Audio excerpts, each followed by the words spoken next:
안녕하세요. 얼마 전 아파트 대출금을 모두 상환했네요. 결혼 10년 만에 드디어 은행 집이 아닌 우리 집이 되었습니다. 이렇게 내 집 마련하기까지 저희 집도 그리고 시어머니와도 참 우여곡절이 많았네요.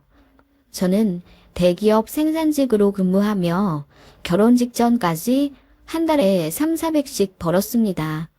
물론 3교대 근무라 힘들긴 하지만 연봉이 점점 오르고 있고 복지도 아주 좋아서 결혼하고 나서도 관둘 생각이 없었죠. 저보다 3살 많은 남편은 제약회사 다니며 현재 과장이고요. 결혼 당시 연봉은 세전 6천 정도. 이것저것 빠지면 저랑 비슷했습니다. 남편이랑 2년 연애하고 결혼했고 당시 시댁은 형편이 그닥 여유롭지도 않고 노후 준비도 잘 되어 있진 않았어요. 반면 저희 친정은 아버지가 공무원에서 정년 퇴직하셨고 조부모님으로부터 받은 유산도 꽤 되었기 때문에 솔직히 저희 형제들보다 훨씬 넉넉하십니다. 그럼에도 사치 한 번 안 부리시고 늘 정직하고 소박하게 텃밭 일구시며 자급자족하려는 삶을 꿈꾸시는 분들이세요. 저랑 남편 결혼한다고 했을 때 시댁으로부터 돈 한 푼 못 받고 아무 지원 못 받는다는 거 아시군 열심히 모으신 현금 7천만 원을 몽땅 내어주셨습니다. 그 돈을 디딤돌 삼아 전세로 시작했고 그 집에서 저희 아들 낳아서 키우다가 우연히 넣었던 청약이 당첨되어서 옆 동네 2억 2천짜리 신축 아파트에 들어가게 되었어요. 사실 육아휴직을 쓸 수 있을 만큼 오래 쓰려고 했는데 뜻밖의 청약 당첨으로 대출을 받게 되었으니 아이 9개월 때 어린이집에 맡기고 급하게 복직할 수밖에 없었죠. 어린이집에 맡겨도 등하원 문제라는 큰 산이 있었는데 그것도 저희 친정에서 도와주셨어요. 몸이 조금 편찮으신 친정엄마 대신 저희 아빠가 매일 아침 차로 20분 달려 저희 집 오셔서 아이 등원시키시고 하원까지 맡아 해주셨죠. 시어머님은 남편 학생 때 돌아가셨고 시어머니만 저희 집 도보 3분 거리에 살고 계셨습니다만 저희가 애 맡기고 둘이 맞벌이 하느라 그야말로 피똥 싸며 바쁘게 살고 있을 때 저희 쪽 쳐다도 안 보시더라고요. 어머님은 문화센터 다니시며 캘리그라피도 하시고 성인가요 동호회인가도 들으셔서 주말마다 강당 가시더라고요. 친정아빠가 급한 일 생겨서 등하원 못 시켜주신다고 한 날에 시어머니께 급하게 SOS를 쳤는데 문화센터에서 친해진 사람들이랑 오전에 등산하기로 했다며 못 봐주신다고 하더라고요. 그래서 발 동동 거리다가 결국 그날 지각했었네요. 아이 3시 반에 하원만 좀 안 되냐고 했더니 그것도 안 된다고 하셔서 결국 그날 아이는 데리러 갈 사람이 없어서 저녁 8시에 하원하게 되었습니다. 깜깜한 저녁에 선생님 눈치 보며 아이 들쳐안고 오는 길에 얼마나 울었는지 모릅니다. 그때 처음으로 퇴사를 고민했었어요. 저는 3교대에 남편은 주말까지도 바쁜 사람인데 앞으로 이런 일이 더 많으면 많았지 적진 않을 것 같았고 돈 벌자고 걷지도 못하는 아이한테 몹쓸 짓 하는 것 같아서요. 시어머니에게 처음부터 기대려고 한 건 아니었지만 어머님이 결혼 초에 분명히 그러셨단 말이에요. 저희 일이 바빠서 애는 한 2, 3년 있다가 낳을까 한다 했더니 노발대발 하시며 남편 나이 더 많아지기 전에 빨리 애 낳으라고 낳기만 하면 애 봐주겠다고까지 하신 분입니다. 꼭 어머님을 철석같이 믿고 아이를 가진 건 아니었지만 솔직히 급할 때는 도움의 손길을 뻗을 수 있을 정도는 될 줄 알았습니다. 집도 가깝고요. 그치만 어머님은 아이 낳고 나서 저 친정엄마 조리받고 있을 때 집에 빈손으로 오시더니 정말 애 얼굴만 잠깐 보시고 친정엄마가 차려준 다 까먹고 일어나시더군요. 그리고 제가 애 봐달라고 할까봐서인지 영상통화도 안 받고 아이의 발길을 당분간 끊으셨어요. 솔직히 서운하더라고요. 그래서 저희도 연락을 안 드렸더니 그제서야 손주 보고 싶다며 뜨문뜨문 놀러 오시고 비싼 옷 망가진다며 아이랑 한번 제대로 놀아주지도 않으신 채 정말 아이 재롱만 재밌게 즐기다가 가시더군요. 아무튼 그 일로 퇴사를 고민한다고 하니까 노발 대발 어찌나 화를 내시던지 같이 벌어야지 요즘 세상에 외벌이가 말이 되냐면서 제가 일하기 싫어서 반든다는 것도 아니잖아요. 솔직히 시어머니 너무 원망스럽더라고요. 잘 도와주지도 않으실 거면 차라리 애 낳아라 성화도 하지 마시지. 그래서 남편 가뜩이나 본인 어머니한테 냉하게 대했었는데 애 낳고 나서 모자 사이 더 멀어졌습니다. 처가댁에는 죄송하고 감사하다며 주말이나 시간 날 때마다 저 없이도 친정집 가서 친아들처럼 살갑게 이것저것 챙겨드리고 오더라고요. 저 몰래 뒤로 친정에 용돈도 많이 챙겨드리고요. 어느 날은 보너스 받은 거 200만 원을 몽땅 친정에 드렸더라고요. 나중에 저희 엄마한테 들어서 알게 된 거고요. 솔직히 시어머님은 입으로 구업을 쌓는 스타일이십니다.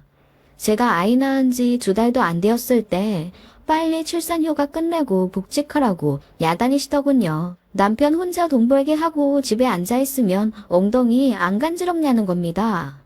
제왕절개해서 그 켈로이드 흉터가 덧나서 피고름이 나고 일주일에 한 번씩 드레싱 받으며 재수술 받을 정도인데 아직 회복도 덜 된 몸으로 일하러 나가라 등 떠미시는 게 말이 되나요? 조리원도 돈 빽들여서 갔으면 되었지. 무슨 2달째 쉬고 있냐? 요즘 여자들은 정신력이 없어서 문제야. 나 때는 애 낳고 바로 밭에 나가 일하고 공장 나가 미싱 돌리고 다 했어. 그러면서도 시부모님 시할머니 다 모셨지. 어머님, 그땐 그때고 지금은 지금이잖아요. 어머님, 조리원은 남들 2, 3주 하는 거 저도 돈 아낀다고 일주일만 있다 온 거예요. 그리고 제가 몸이 다 회복된 것도 아니고요. 회사에서 정당하게 주는 출산휴가 아직도 많이 남았는데 어머님이 왜 그러세요? 네 남편 혼자 일하면서 기저귀 딱 보는 게 딱해져 버렸지. 너도 아들 낳았으니 나중에 내 맘 다 알 거다. 전 죽었다 깨어나도 어머님 맘은 모를 것 같네요. 결혼하고 나서 어느 순간부터 저도 솔직히 할 말은 하게 되었기에 어머님이랑 트러블이 종종 있었습니다. 제가 보기엔 아닌 건 아니라고 말했고 어머님 뜻대로 순종적으로 굴진 않았어요. 어머님은 신혼 때 저한테 초장에 길을 잡기라도 하듯 툭하면 시댁으로 호출해서 밥 먹으러 오라고 하시곤 막상 가면 장도 안 봐놓으셨습니다. 저보고 밥 차리라 이거죠. 저는 결혼 초반에는 시어머니께 정말 잘하는 며느리 되려고 노력했었고 원래 성격이 좀 싹싹한 편이라 어머님도 잘 챙겨드렸어요. 그런데 퇴근하고 나서 2~3번 그렇게 장보고 저녁 차려드리는 일을 하니까 이건 아니라 싶은 거죠. 솔직히 하루 종일 쉬고 계신 시어머니 저녁을 일하고 온 며느리가 장바구니 땀 뻘뻘 흘리며 들고 와서 차려드리는 게 말이 안 되잖아요. 남편은 처음에 무슨 상황인지 몰랐다가 나중에 알게 되고 시어머님 댁을 완전히 뒤집어 놓았죠. 다신 이렇게 며느리 부려먹으면 얼굴 안 보고 살겠다고 으름장을 놓는 바람에 시어머니가 충격 먹고 한 3개월을 연락 안 하시다가 제 임신 소식에 서로 좋게 좋게 화해했었던 일이 있었습니다. 그럼에도 불구하고 어머님의 막말은 좀처럼 수그러들지 않으시더군요. 남편이 한 번씩 그러지 좀 말라고 난리치면 살짝 잠잠하시다가 저만 있을 때 주로 그러셨어요. 결혼 전에는 그냥 무난한 시어머니상 같았는데 결혼하고 나서 어디서 무슨 소리를 들으셨는지 제 귀를 잡으려 하고 전에 없이 우리 아들 소리를 더 많이 하시더라고요. 남편은 제발 그러지 좀 말라고 하고요. 결혼 전엔 안 그러던 분이 왜 저러나 모르겠다며. 저는 처음에 어머님 하시는 말씀과 행동에 사사건건 스트레스 받았었고 그 때문에 위경련도 와서 응급실 간 적도 있습니다. 그래도 어머님은 딱히 변화가 없으셨고요. 어머님 신경 써봤자 나만 손해다 라는 생각에 그 이후론 어머님이 무슨 말을 하든 한 귀로 듣고 흘렸어요. 부당하게 대우하시고 시켜 먹으려 하시는 건 제가 상황 잘 봐서 다 거절했고요. 어르신이라 도움이 필요한 건 어쩔 수 없기에 젊은 사람 손 필요한 일들은 흔쾌히 도와드렸죠. 사이가 안 좋다고는 해도 가까이 살기 때문에 저도 며느리로서 자식으로서 할 도리는 했다고 생각해요. 아무튼 그런 상황에 아이 3살쯤 될 무렵 청약에 당첨된 겁니다. 안 그래도 시어머니 때문에 스트레스 받아서 이사를 알아보던 차에 우연히 넣은 청약에 덜컥 당첨이 된 거죠. 저희가 맞벌이라 뼈 빠지게 같이 돈을 벌긴 했어요. 아직 5천만 원도 채 모으지 않은 상태에서 2억이 넘는 아파트에 당첨이 되니 좋긴 했지만 태어나 처음으로 대출을 받자니 빚이라는 중압감이 좀 있더라고요. 저희 부부가 좀 보수적이라 그런지 저희 청약됐다는 소리에 친정에서 너무나 기뻐하시며 갖고 계신 현금 또 긁어 모아 3천만 원을 보태주셨고 감사한 마음으로 나머지를 대출받았습니다. 시댁이요? 역시나 돈 한 푼 안 보태주셨고요. 청약되었다는 소리에 처음에 하시는 말씀이 대출 갚아야 하니 저 아무리 힘들어도 일 절대 관두면 안 되겠다고 하시더군요. 그리고 몇 평이냐, 방은 몇 개냐 물어보셔서 방 3개라고 말하니 꼬치꼬치 여쭤보시더라고요. 안방에 드레스룸도 딸려있고 화장실도 있다고 하니 그럼 합가해서 본인이 그 안방 써도 되겠냐 물으시더군요. 그 말에 남편이 더 당황해서 평소에 아이 한 번 안 봐주시고 도움 안 주시더니 새 아파트 살고 싶어서 그러신 거냐 하며 어머님께 서운하다고 뭐라 말하더군요. 장인 장모님께서는 항상 우리 잘 살라고 물심양면 힘 닿는 데까지 도움 주시는데 엄마는 뭐냐며 화를 냈더니 시어머니가 잔뜩 기 죽으셔선 그 다음부턴 합가 얘기 꺼내지도 않으시더군요. 그렇게 시간이 많이 지나 아파트에 입주하게 되었어요. 꿈에 그리던 새 아파트였고 아이는 많이 커서 유치원에 다니고 저는 3교대에서 낮에만 일할 수 있는 다른 부서 라인으로 바뀌게 되었습니다. 더는 친정아빠 도움 안 받아도 돼서 너무 좋더라고요. 그렇다고 해서 과업 시간이 줄어든 건 아니었고 단지 시간만 조정이 되는 거라 일이 안 빡센 건 아니었지만 제 손으로 아이 등원시키니 좋더라고요. 근데 퇴근하고 나면 진짜 파김치가 되었습니다. 너무너무 힘들었어요. 어머님은 한 달에 한 번 정도 저희 집에 오셔서 1박하고 가셨습니다. 새 아파트라서 그런지 내부도 좋고 주경도 좋다 하시며 여기 시니어 클럽, 그러니까 노인정 같은 곳이 있는데 거기 분들이랑도 친해지시더니 정말 저희 집에 거의 놀러 앉으시려고 하시는 걸 남편이 강력하게 차단해 겨우 한 달에 한 번 정도로 막았어요. 어느 날 어머님이 저희 출근 준비하시는 걸 유심히 보시더니 며칠 뒤 제게 이러시는 겁니다. 아침에 밥을 좀 제대로 해 먹으래도 어머님, 아이 등원시키랴 저 출근 준비하랴 너무 바빠요. 아침엔 정말 무슨 정신인지 모를 정도로 바쁜데 어떻게 밥을 제대로 해 먹나요? 아니, 너 말고 우리 아들 말이야. 아침에 그렇게 일찍 나갔는데 어떻게 아침을 안 해줘? 니들 아침에 하는 거 보니까 우리 아들은 냉장고에서 약밥이랑 우유 하나 꺼내서 나가더라. 어머님, 그 약밥도 제가 퇴근하고 나서 잘 시간 아껴 손수 만든 거예요. 아이 아빠 챙긴다고 저도 좋은 거 다 넣어서 만든 거예요. 저도 일하랴, 애 챙기랴 너무 바빠요. 저 아침 안 먹는 건 못 보셨고요. 제가 삐르퉁하게 말씀드리자 어머님이 잠시 우물쭈물 하시더니 이어 말씀하시더라고요. 네가 1시간 정도 일찍 일어나면 되잖냐. 네. 어머님, 저 7시에 퇴근해서 아이 학원에서 데리고 집에 오면 8시예요. 아이 아빠는 제때 퇴근도 못하고 저 혼자 정신없이 밥 먹이고 씻기고 공부 봐주면 10시고요. 남편이랑 같이 집안일 하고 나면 11시, 12시인데 어머님, 저는 아침에 눈 뜨고 나서부터 단 1분도 못 쉬고 전력 질주하다 나가 떨어져서 잠들어요. 그렇게 다시 7시에 겨우 일어나고요. 네 남편은 뭐 그럼 쉬니? 같이 집안일 한다며. 제 말이 그 말이에요. 저는 남편이나 똑같이 하루 종일 힘든데 왜 제가 더 희생하라 말씀하시는 거냐고요. 누가 더 힘들다 잴 수 없을 만큼 저도 충분히 고생하며 살고 있어요. 제 말에 어머님은 더는 할 말 없으신지 그냥 쩝 소리만 내시다가 이어 말씀하시더라고요. 그래도 네가 여잔데 집안일 더 하는 것도 맞고 네 남편 아침 차려주는 것도 맞다. 밤에 남편 집안일 시키지 말고 그냥 재워. 네가 더 해야지.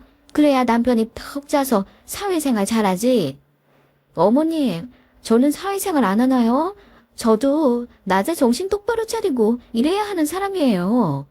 어머님 진짜 너무하시네요. 제가 언성을 높이자 어머님은 더 소리를 지르시대요. 남자랑 여자랑 어떻게 같냐? 좌우지간 네가 1시간 늦게 자고 1시간 일찍 일어나서 우리 아들, 아니, 네 남편 좀 챙겨. 어머님의 막무가내 말씀에 저는 어안이 벙벙해서 그만 헛웃음이 났고 말이 안 통하는 시어머님이랑 더 이야기하고 싶지 않아졌습니다. 어머님은 집에 가셨고 저는 남편 퇴근하자마자 시어머님이 하신 말씀을 그대로 전달했죠. 어머님이 내가 당신보다 1시간 더 늦게 자고 1시간 더 일찍 일어나라 하시는데 당신 어떻게 생각해? 당신도 그렇게 생각해? 그 말에 남편이 못 믿겠다는 듯 헛웃음을 치더니 뭐 그러다 당신 죽어. 아님 내가 이혼당하거나. 엄마는 아무래도 날 호래비 만들 생각이신가 봐. 하며 농담을 했고 제가 장난 아니고 어머님이 정말로 그렇게 말씀하셨다고 자세히 말하니까 얼굴이 우그락부그락 되어선 이젠 더는 못 참겠다고 하더군요. 그 자리에서 남편이 시어머님께 스피커폰으로 전화를 걸었고 시어머님이 전화를 받자 남편이 언성 높여 말했습니다. 엄마, 와이프한테 1시간 늦게 자고 1시간 일찍 일어나서 내 밥 해주라고 했다는 게 사실이야? 그래, 바보 등신 같은 놈. 결혼해서 아침 한 끼 못 얻어먹고 뭐 하는 거냐? 바보 등신 같은 놈 하나 더 있었네, 우리 아버지. 뭐? 이놈의 자식이 돌아가신 아빠한테 무슨 말이야? 우리 아버지도 아침 못 얻어먹고 다녔으니 바보 등신이시겠네? 심지어 엄마는 평생 전업이었잖아. 일 한 번 안 했으면서 우리 아버지보다 먼저 자고 아버지보다 늦게 일어나셨잖아. 그건 왜 그랬어? 남편의 그 말에 시어머니는 우물쭈물 아무 말 못하시더라고요. 남편이 이어 말했어요. 엄마가 엄마 인생 산다는 핑계로 나까지 방치하며 돌아다니시니 아버지는 퇴근하고 나서도 허리 한번 못 펴고 세탁기 돌렸고 아침에도 내 밥 차려서 보자기 씌워놓고 나가셨어. 그 새벽에. 비가 오든 눈이 오든 아빠는 새벽 5시에 일어나서 당신 아침은 안 드셔도 내 밥은 그렇게 차려놓고 나가셨다고. 엄마는 방에서 코 골고 주무실 동안 남편은 어느새 감정에 휩싸여 눈물을 흘린 채 소리를 지르고 있었습니다. 엄마, 우리 와이프가 나한테 그렇게 했으면 좋겠어? 그래서 우리 아버지처럼 과로사 했으면 좋겠냐고, 어? 그 말에 시어머니가 같이 울음을 터뜨리시며 하나뿐인 아들놈이 말로 지 엄마 죽인다며 오열하시더군요. 나쁜 자식아, 왜 네 아빠 얘기를 꺼내서 이 엄마 가슴에 칼을 꽂아. 그래, 엄마 때문에 아빠 죽었다. 됐어? 이제 속 시원해? 속 시원해. 그동안 우리 와이프가 착해서 그래도 나랑 엄마랑 사이 안 멀어지게 하려고 많이 참고 애썼는데 이제 내가 엄마 보기가 싫어. 와이프한테도 미안하고 우리 처가댁에도 내가 낯이 없어. 그 말에 어머님이 더욱 절절하게 오열하시더군요. 그리고 이내 미안하다고 사과하셨습니다. 과부되고 외로운데 하나뿐인 아들은 세정가 들더니 지 와이프하고 처가댁 뻔질나게 드나들면서 아들 빼앗긴 느낌에 툴툴댔었고 그 마음을 며느리도 안다고 생각하셨답니다. 철없는 거 본인도 아신다고 고치려 하지만 평생 그렇게 살아왔는데 잘 안 된다시며 처음으로 속내를 다 드러내놓고 엉엉 우시더군요. 남편도 북받쳐 오르는 눈물을 참지 못해 꺽꺽 울다가 당분간 보지 말자고 하고 전화를 끊더군요. 저는 남편의 어깨를 감싸 안아줄 수밖에 없었습니다.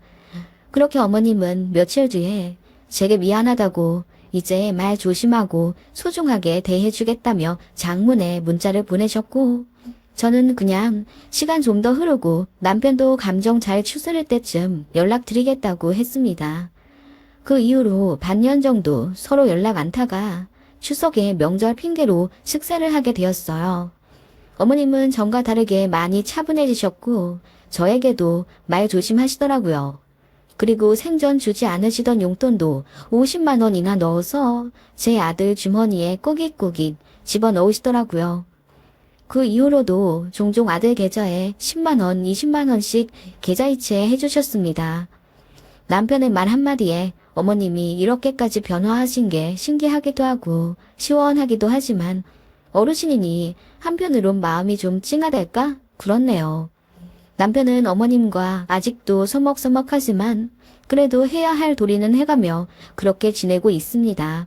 저는 어머님으로부터 더는 스트레스 받을 만한 일도 없고요. 뼈 빠지게 맞벌이해서 아들 학원비도 부족하지 않게 대주고 집 대출도 다 갚았습니다. 아들 놈은 훌쩍 커서 더 이상 아기 때처럼 손이 많이 가지도 않고요. 그럭저럭 모든 것이 안정적으로 되어가는 느낌에 저 역시 전보다 한결 여유로워졌네요. 대출금 상환하고 나니 이런저런 일들이 떠올라 글을 한번 써봤어요. 쓰다 보니 시어머니와의 고부 갈등 내용이 돼버렸네요. 아무튼 지금은 뭐 표면적으로는 사이 괜찮습니다. 쓰다 보니 조금 두서가 없었네요. 끝까지 봐주심에 감사드려요.